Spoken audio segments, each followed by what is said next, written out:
Hey mga kabagat, nandito ngayon si kabagat what is called this? Like good? Basilia. That is called basilia. Don't? Ha? Like? Hindi. Ngayon mga kabagat, hahaluin ko to. Ito ngayon ang sideline ni kabagat dito sa Maynila.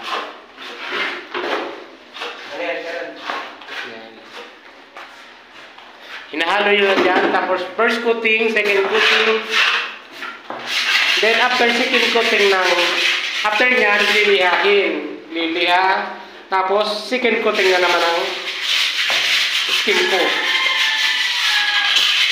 Tapos after second coating ng skin coat, primer naman ng pintura.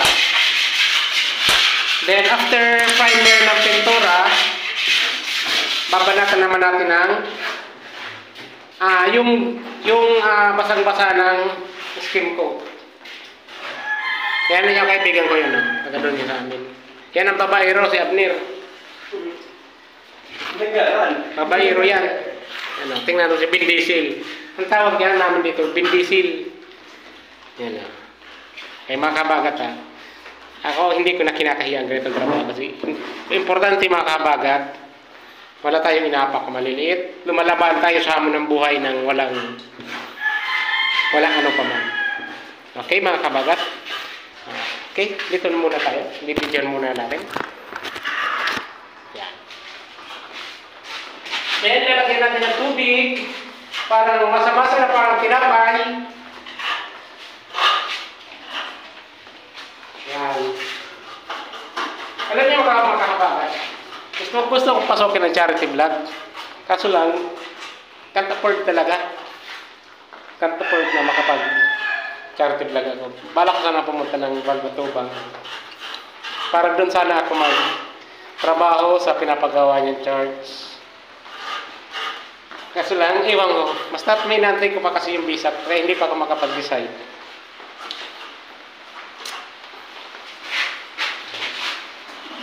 La la la la.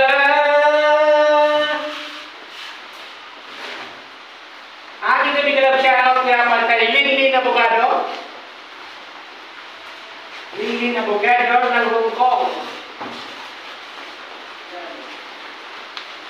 At huwag natin nagigilimutan, subscribe lang mga kalingap na charity vlogger. Na na na na. Ganito parang nagpapamasa. Hindi ka mali yung sinapay. La la la la.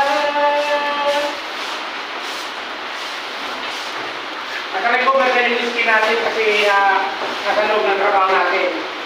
Dito na ng mga nakarang buwan. Ang ipitikin natin ito. Ito mga kabagat, magsisimula na ako ng trabaho. Basta, ang importante, mahal naman ito. Walang takbo na ang buhay.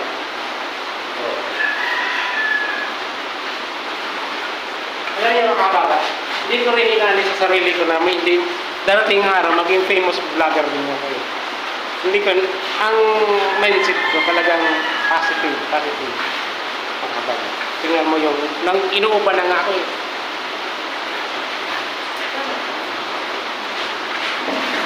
Ganito mga kabagat ha. Okay, you need to help me to bring the scaffolder. Master, I told you master. Yalla! Water please! Okay mga kabagat. Ngayon mag-skim coat na ako doon.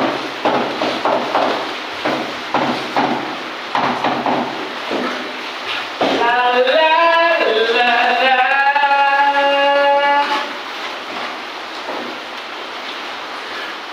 Na na na na.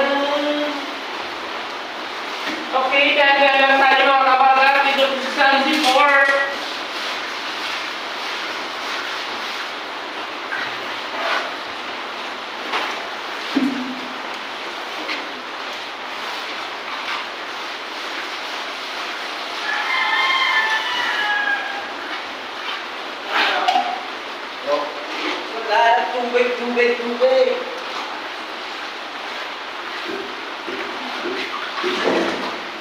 Na na na na.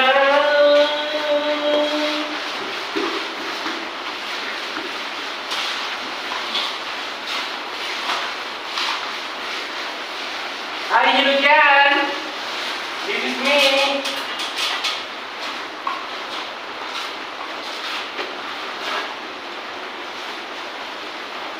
This is tinatawag na overhead.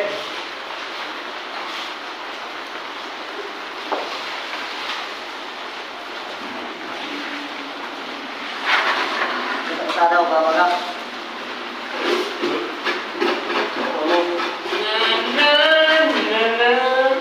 Napakabilis ng transaction na yun, no? Kachat ko pa lang yung kapatid ko, pagpabok nandiyan na yung certificate eh.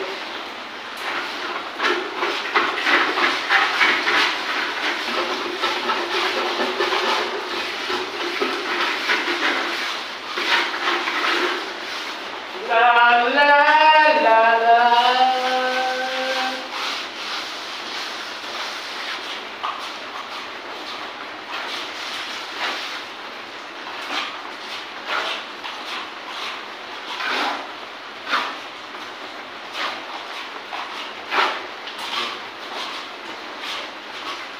Na na na.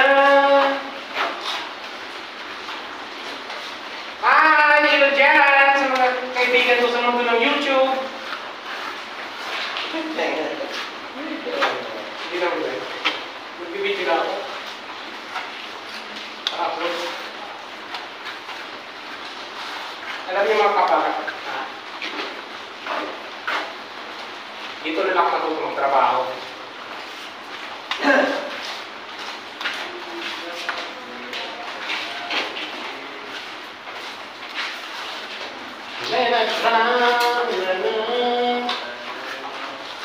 Hello, kabaga. May kumityado ng uulan.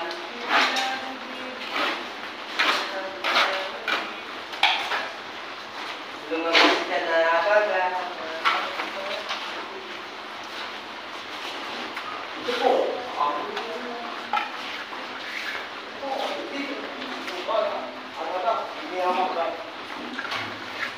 Ay, hindi pala. Hindi ka lang. Ako pala, hindi ka ba?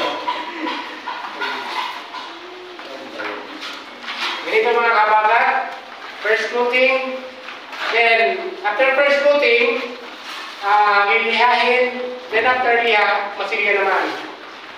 Second coating ng masilya, then after that, primer ng pintura.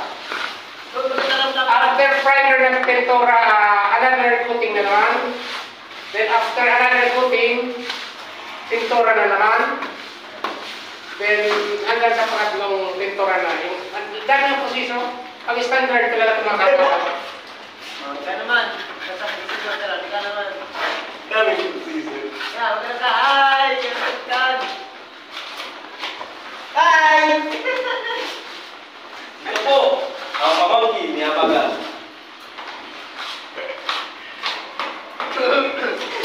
Si Ulan.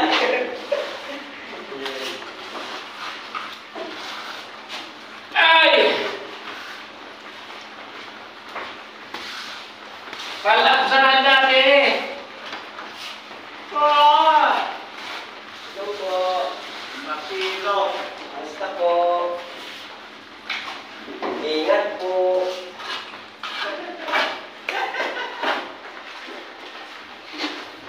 Salamat po.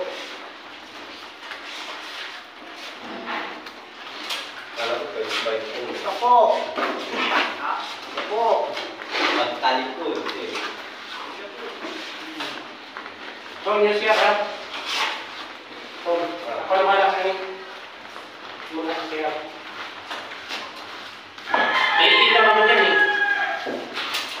Ano tapos mo kumain sa camera mo? Yung patanong ako ah.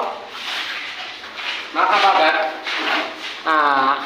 about electrical dito, almost 80% na tapos na ito. Maglalagay nila ako ng submeter, then breaker. Inantay ko lang mapinturahan yung lalagyan, saka ko ilalagay. And for the meantime na hindi pa pwede maglagay, dito muna ako nag-aaral dito sa Masilya. First time ko itong maging trabaho dito kung ganito. Basta important pinag-aralan din natin. Kasi sa ibang bansa wala naman ito ganitong trabaho. Kuya-kuya lang doon. Attendance lang doon. Pero dito natulog ako magtrabaho. Ito mga kasama ko dito mga kabagan. Sa hirap ng buhay, lumuwas sila ng Maynila para mag-construction dito. Because of what? Kasi yung source of income sa Katanduan is wala na yung abaka production. Nawala lang nga dahil piste, seem like that, parang piste ba? Piste, you have almost 80% ng abaka sa Katanduan is sinawala. Nawala na nga, bumagsak pa ang presyo. Kaya, sad to say, yung mga taong taga-Katanduan is nagpupunta na Maynila makipagtrabaho. Yun yung iba naman, during that time na lakas yung production ng abaka, yung mga babae din nag-abroad eh. Kasi magkano lang kinikita ng DH, 20,000. Samantalang during that time, ay yung isang taon na kahit sabihin natin nasa bundok, kumikita ng 80 to 60,000. Yung mga, dati kasi bumulusok ang presyo nun ng abaka, that was 2,000, I think 2,000. 2 taon lang umabot na 100. Kaya sobrang nakakalungkot din na ganun ang nangyari sa production ng abaka. Halos mga lahat na sa amin, nagko-construction dito. Yung pinakamayaman nga doon sa amin, yung negosyante din, pumasok na din sa construction. Kasi, babagsak din yung negosyo kasi wala na rin nangungutang, wala nang bumibili. Kaya, diskartehan na lang. Ang importante mga kabagat namin, wala tayong maapakan ng mga maliliit. Lumalabang tayo sa tamang pamamaraan ng pamumuhay namin. Hindi tayo gumagaya sa iba na naglalakaw o nanlalamang ng kapwa. Okay mga kabagat, hanggang dito lang muna. Importante, mahal naman ito.